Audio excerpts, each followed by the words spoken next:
I'm delighted to be joined today by the Executive Director of the Bureau of LA Street Lighting, Miguel Sangalang. Thank you for having me. Lovely to have you here.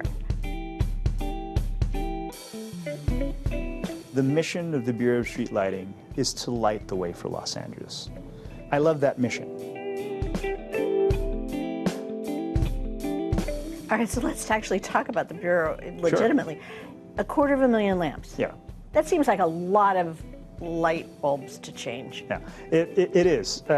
So 250,000 lights connected by 9,000 miles of underground conduit, 27,000 miles of copper wire that power the whole system.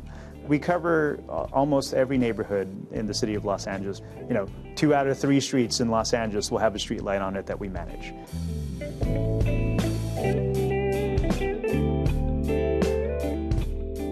This must be a really fun celebration to celebrate 100 years and all the stories that these lamps tell. The street light today is part of the background, right? It's something that we know is there. It provides the service, but the genesis of it, the history is far more kind of creative and innovative than I think one might think. It's my understanding that each neighborhood kind of was responsible for the design of their own lamps in order to represent the neighborhood. So there's an enormous diversity of style and artisanal qualities to all of these. That's right, that's right. And what we have now is a unique collection of over 400 different designs. Wow. And that's spread throughout the 470 square miles of the city, right? And it pretty much, as you said, kind of grew up with the city. Different neighborhoods, as they would rise and they would want street lights, they would design their own. So you have Wilshire specials, you would have things like the Broadway special, Hollywood special, Van Nuys special. So there's just different ones that the neighborhoods would kind of adopt and say, this is the one that we wanted. I think they could legitimately be called art.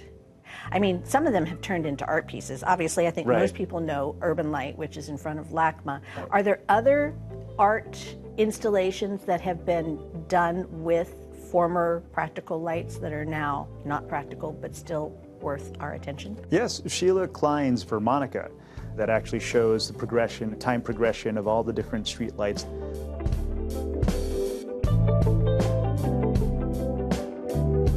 With all of the diversity of street lamps to choose from, what is, as the executive director, your favorite? Well, if you're going to put me on the spot like that, I would say the Wilshire special that we have is an amazing piece, again, just because it kind of harkens back to that origin of us. And it's huge. You would never expect, we have them in the field right now.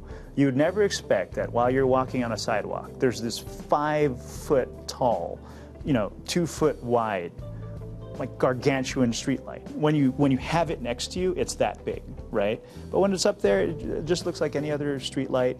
Not to say nondescript, but like unassuming kind of light that has a great history. Well, people want to learn more about the 100th anniversary or just about how to call in if they need some help with the lighting on their streets or just have any questions. What's the best way for people to get in touch? The best way for people to get in touch, well, 2 things, right? If there's any issues that you have with street lighting, please log your service request with MyLA 311 or call 311 itself. For all other things, and if you're inquisitive about our history, please visit lalights.lacity.org. Thank you so much. This is really, really fun.